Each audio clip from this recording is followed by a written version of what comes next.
Caros amigos, bem-vindos a mais um episódio do Embaixador. Neste vídeo falaremos sobre a pesada derrota sofrida por Putin nas eleições parlamentares da Moldávia, abrindo o caminho para a entrada do país na União Europeia e o afastamento definitivo da esfera de influência do Kremlin. Neste domingo, 28 de setembro, assistimos à vitória esmagadora do Partido Paz, liderado pela presidente Maia Sandu, nas eleições parlamentares da Moldávia. Com quase 50% dos votos, o PAS derrotou o Bloco Patriótico, um grupo pró-russo que, segundo fontes moldavas, teria recebido dezenas de milhões de euros de Moscou para influenciar a eleição. Mas por que Vladimir Putin investiu tanto nessa tentativa de interferência? E por que essa derrota é vista como um golpe duro na sua estratégia de guerra híbrida contra a Europa? Principalmente agora, com invasões de drones e violações de espaço aéreo por caças russos? Primeiro, vamos contextualizar tudo.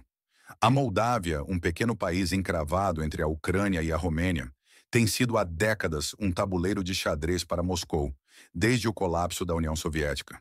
Putin vê a Moldávia não como uma nação independente, mas como uma peça essencial na sua esfera de influência, com um motivo principal para isso sendo a sua localização geográfica altamente estratégica. O país fica no flanco sudoeste da Rússia, servindo como buffer entre a Europa Ocidental e a Ucrânia, sob ataque e invasão de Putin desde 2022. Se a Moldávia se integrar à União Europeia, que é a proposta defendida pela presidente Maia Sandu, isso fortalecerá ainda mais o bloco europeu, potencialmente abrindo portas para adesões futuras, como da própria Ucrânia, e isolando ainda mais a Rússia econômica e militarmente. Mas o triunfo principal de Putin na Moldávia é a Transnistria, uma região separatista controlada por Moscou desde os anos 90. Ali há cerca de 100 soldados russos estacionados, disfarçados de forças de paz. E a área serve como base para operações de inteligência, contrabando e desestabilização, com Putin usando a Transnistria para exercer pressão sobre o controle de rotas de energia, como gasodutos russos, e até mesmo como possível ponto de lançamento para ações contra a Ucrânia ou até mesmo contra a Romênia. Mas se a Moldávia efetivamente entrar na União Europeia, a Transnistria ficará ainda mais isolada do que já está, enfraquecendo o poder de barganha russo na região e podendo até mesmo abrir caminho para o fim do controle russo sobre aquela área. E é importante frisar que dentro da Transnistria, o partido de Maia Sandu, pró-europeu, obteve quase 30% dos votos, indicando que o controle russo sobre aquela região não é total.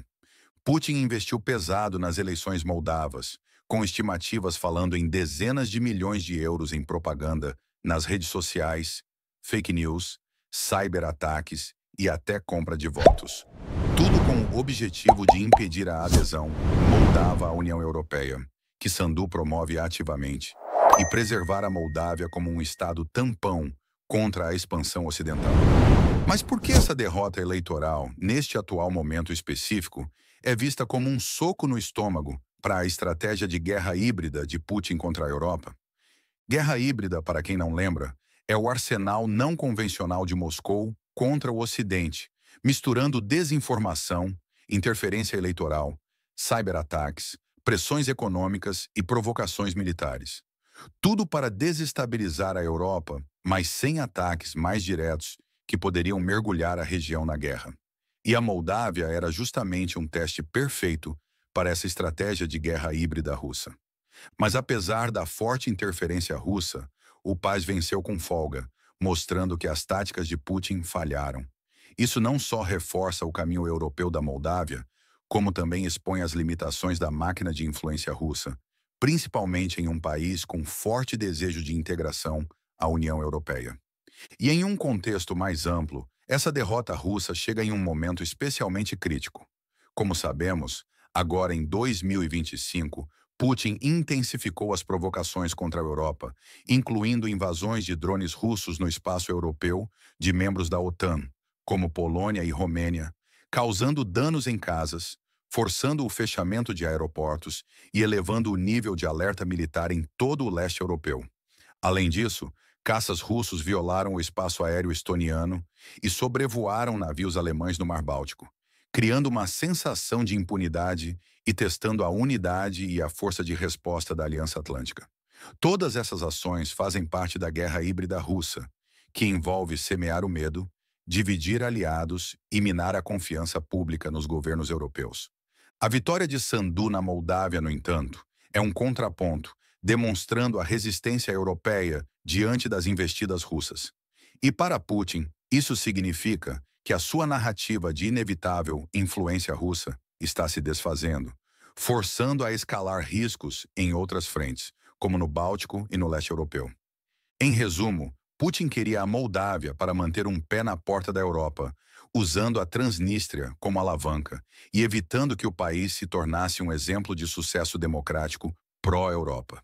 Por isso, essa derrota não é só eleitoral, é um revés estratégico que expõe as rachaduras e fraquezas da guerra híbrida russa contra a Europa.